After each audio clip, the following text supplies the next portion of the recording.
The lawyer knew what I'd decided months ago, to let them marry without knowing a thing about the trust revision.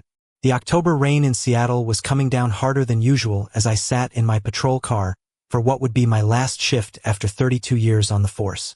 At 62, I was finally ready to hang up my badge and enjoy the retirement I'd been planning since my wife Sarah passed away 3 years ago from cancer. What I wasn't prepared for was the phone call I'd received that morning from my attorney, James Mitchell, informing me that the trust revision I'd requested 6 months earlier had been finalized just in time for my son Marcus's wedding next weekend. The irony wasn't lost on me that after decades of living modestly on a police officer's salary, carefully saving every penny for retirement and my family's future, I was now sitting on a $4.2 million trust fund that had grown substantially since Sarah's parents had established it 20 years ago. The agricultural land they'd left us in eastern Washington had been purchased by a tech company for a server farm, transforming what we thought was worthless farmland into a fortune that would change everything for my family's future.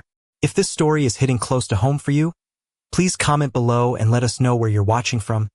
Hit that like button and subscribe to our channel because we really do help families who are going through these tough situations. Your support helps us continue sharing these stories of hope and resilience.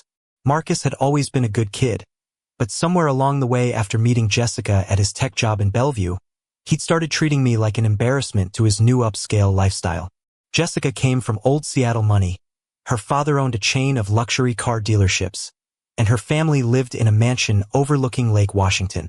From the moment Marcus started dating her, I could see him slowly distancing himself from his blue-collar roots and the small Rambler house in Ballard where Sarah and I had raised him. The transformation had been gradual but painful to watch. Marcus stopped bringing Jessica around to family gatherings, making excuses about her busy schedule or prior commitments with her own family.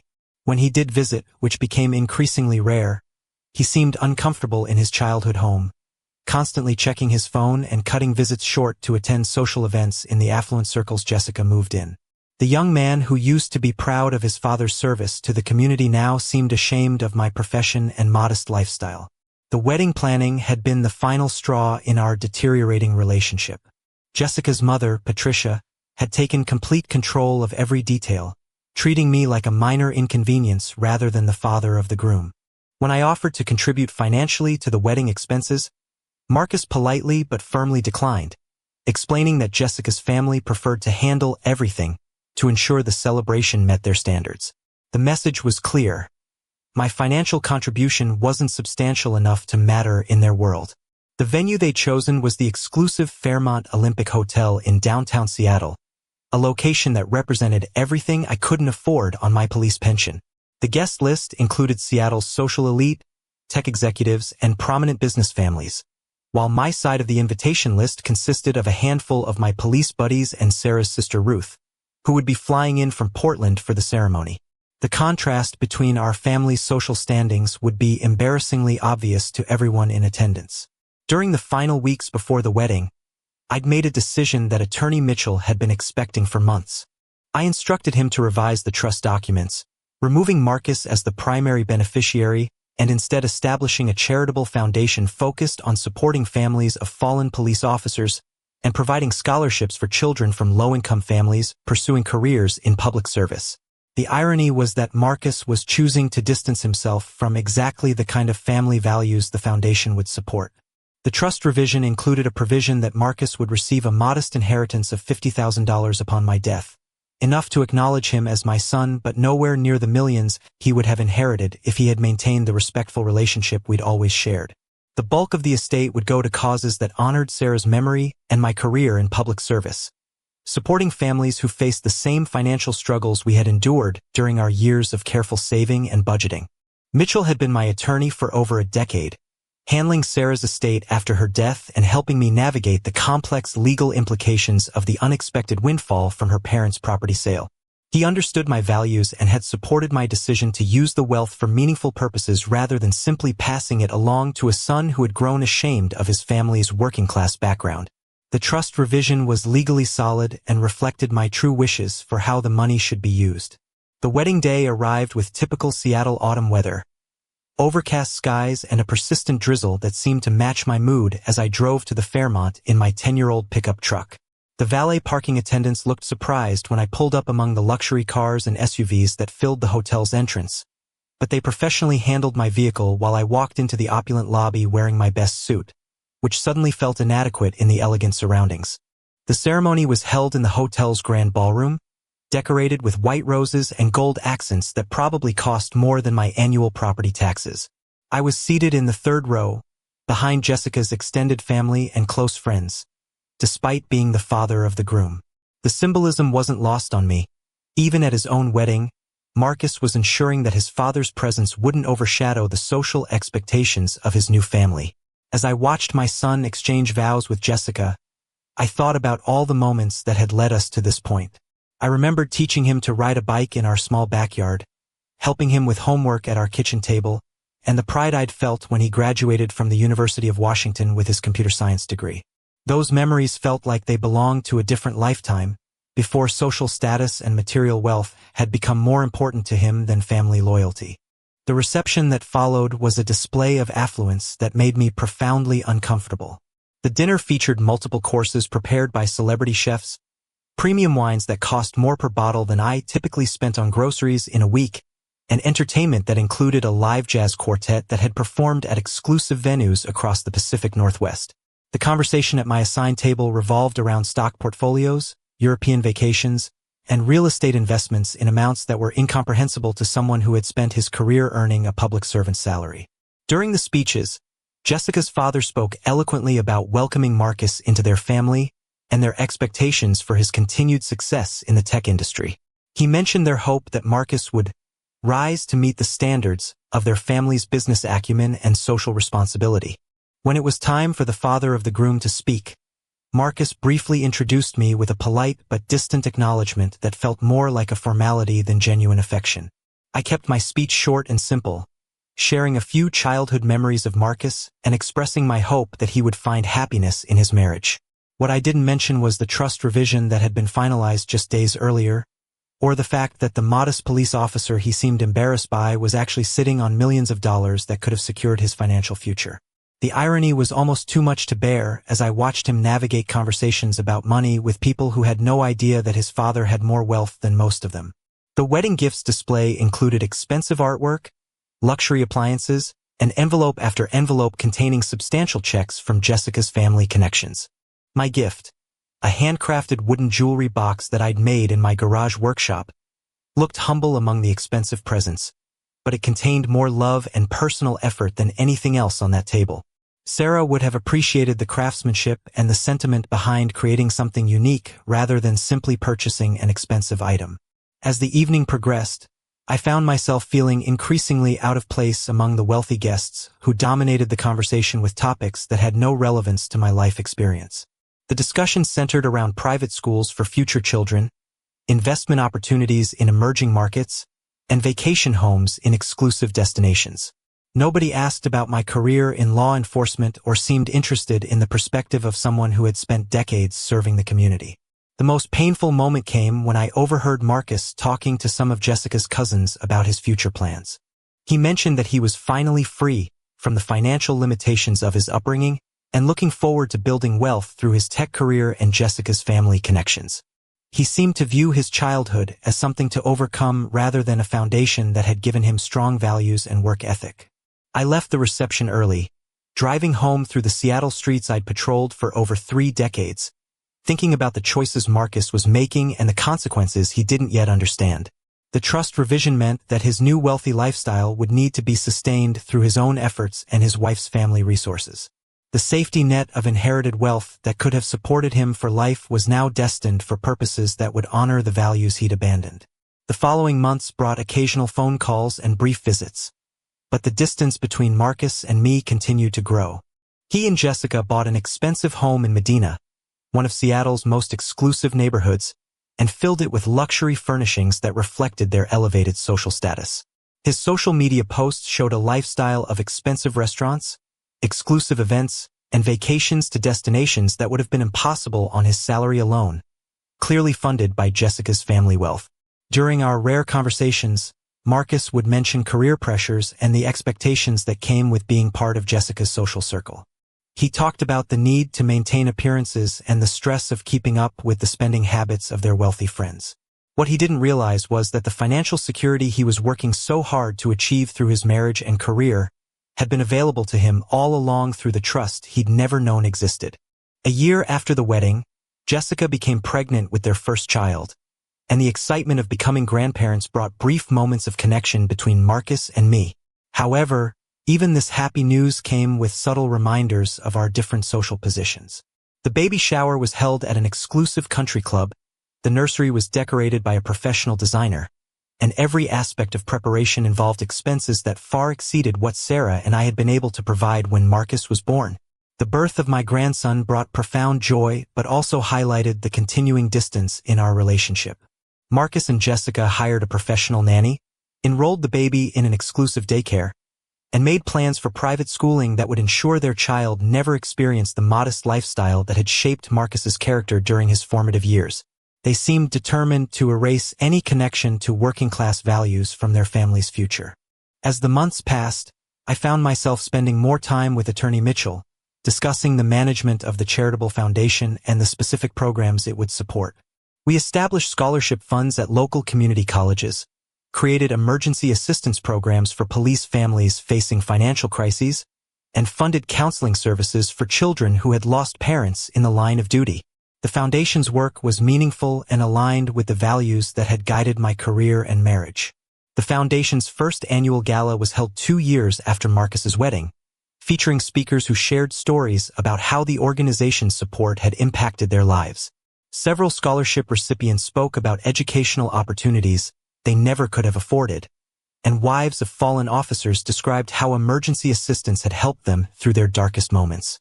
The event raised additional funds and awareness for the foundation's mission, creating a legacy that honored both Sarah's memory and my commitment to public service.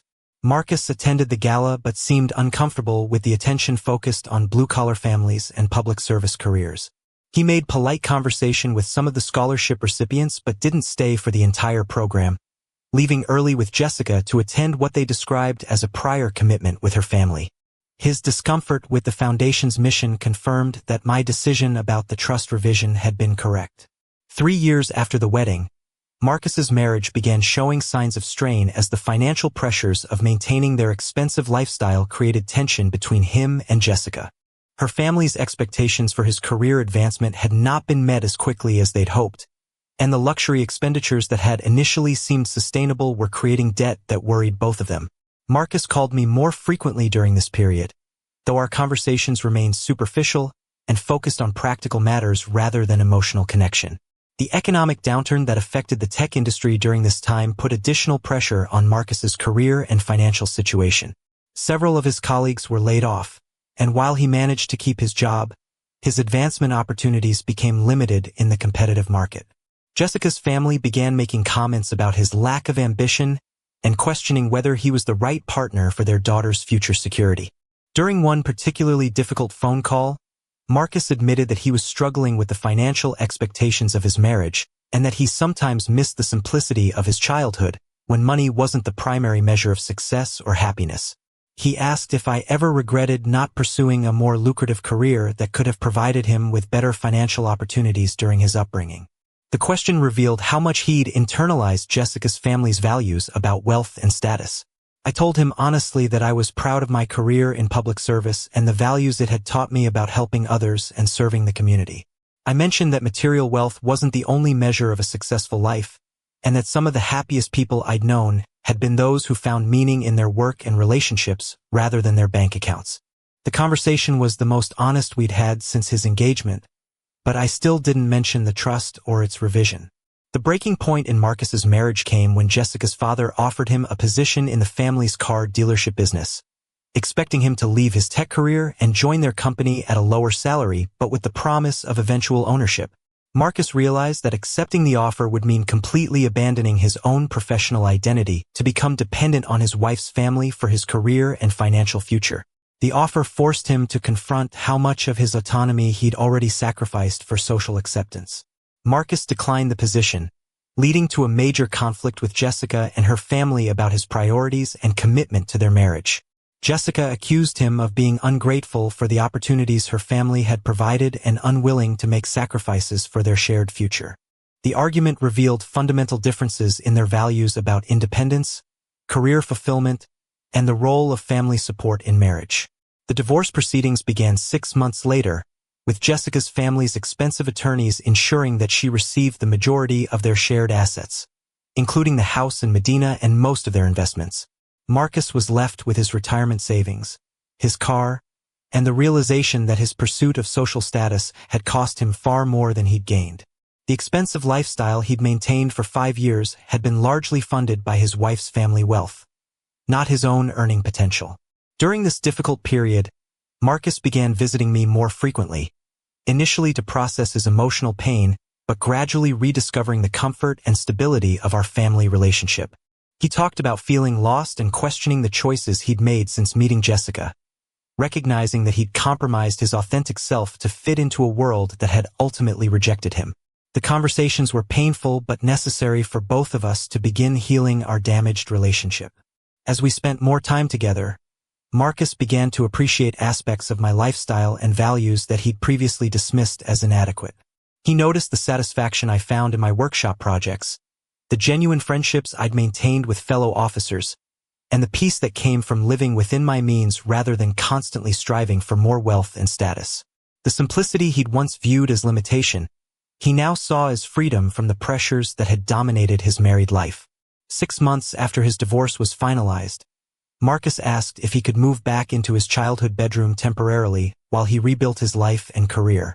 Having him back in the house brought back memories of his teenage years, but also created opportunities for us to develop an adult relationship based on mutual respect rather than the parent-child dynamic that had previously defined our interactions. We began working together on home improvement projects and cooking meals that reminded us both of family traditions Sarah had established.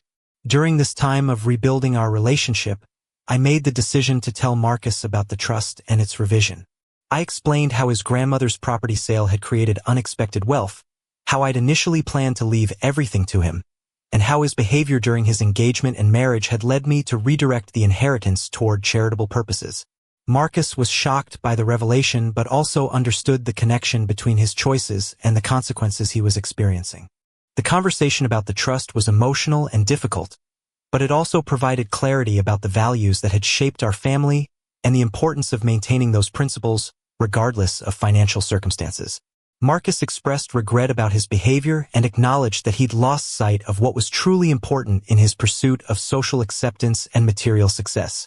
He didn't ask me to reverse the trust revision, understanding that his actions had earned the consequences he was facing. Instead, Marcus asked if he could become involved with the charitable foundation, using his tech skills to improve the organization's online presence and help streamline the application processes for scholarship recipients and emergency assistance.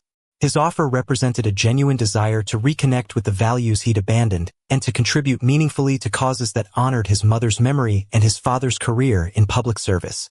Working together on the foundation's projects brought us closer than we'd been since his childhood, as we collaborated on initiatives that reflected our shared commitment to helping families facing financial hardships and supporting educational opportunities for young people from working-class backgrounds. Marcus's technical expertise significantly improved the foundation's efficiency and reach, allowing us to help more families and create a greater impact in the community. 2 years after his divorce, Marcus met Sarah, a social worker who shared his renewed commitment to public service and community involvement. Their relationship developed slowly and authentically, based on shared values rather than social expectations or financial considerations. Sarah appreciated Marcus's family history and treated me with genuine respect and affection, creating the kind of relationship I'd hoped Jessica might develop but never experienced. When Marcus and Sarah decided to marry, they planned a simple ceremony in the backyard of my Ballard home, with decorations made from flowers grown in Sarah's community garden and food prepared by family and friends rather than expensive catering services. The guest list included my police buddies, Sarah's colleagues from social services, and neighbors who had become like family over the years. The contrast with his first wedding was stark and meaningful. During his speech at the modest reception, Marcus talked publicly about the lessons he'd learned during his first marriage and the importance of staying true to your values even when external pressures encourage compromise. He thanked me specifically for maintaining unconditional love during the years when he'd lost his way, and for providing an example of integrity and service that had guided him back to authenticity. His words were healing for both of us and represented genuine growth and maturity. The second wedding cost less than Marcus had spent on his honeymoon with Jessica, but it was filled with genuine love, laughter, and celebration from people who truly cared about the couple's happiness rather than their social status or financial prospects. Sarah wore her grandmother's wedding dress, and Marcus wore the suit he'd bought for job interviews, emphasizing the meaningful over the expensive in every aspect of their celebration. Today, 5 years after that painful first wedding where I sat in the third row watching my son marry into a world that didn't value our family's contributions, I have a wonderful relationship with Marcus and Sarah, and I'm grandfather to 2 beautiful grandchildren who are being raised with the same values that shaped their father during his childhood. The trust continues to support charitable causes, but more importantly, our family has been restored through forgiveness, growth, and the recognition that authentic relationships matter more than material wealth. Marcus now works for a nonprofit organization that provides technology support to community service agencies, earning less money than he did in the tech industry but finding greater satisfaction in work that aligns with his values. Sarah continues her career in social work, and together they're raising their children to understand the importance of service, integrity, and family loyalty regardless of financial circumstances. The trust revision remains in place, with the charitable foundation continuing to grow and expand its support for police families and educational opportunities for underserved youth. However, the real inheritance I've given my son is the restoration of our relationship and the values that will guide his family for generations to come. The lawyer knew what I'd decided months before that first wedding, but the most important decision was the one to keep my heart open for the son who eventually found his way back home. The wealth that could have corrupted our family's values instead became a tool for supporting others who faced the same struggles we experienced during Marcus's childhood. The painful years of distance and disappointment taught us both that money can't buy genuine relationships, but love, patience, and forgiveness can rebuild even the most damaged family bonds when both people are willing to grow and change. If this story has touched your heart, we'd love to hear from you. Please take a moment to comment below and let us know where you are watching from, as well as your thoughts on family dynamics like this. Every perspective matters, because stories like these remind us that while families may face struggles, challenges, and even heartbreak, there is always an opportunity for healing, connection, and growth. By sharing your own reflections, you not only add to the conversation but also create a ripple effect of encouragement for others who may be experiencing something similar. When you engage, whether it's through commenting, liking, or subscribing, you are helping us build a space where families can feel less alone and more supported. Many people silently carry burdens within their homes, and often just hearing that someone else understands can provide an enormous sense of relief and hope. This channel is more than a platform for stories. It's a community where resilience, compassion, and solidarity take center stage.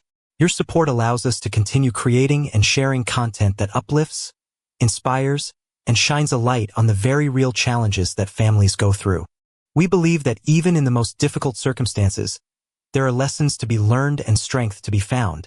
And together, by engaging with these stories, we can remind one another that no family has to navigate their journey in isolation.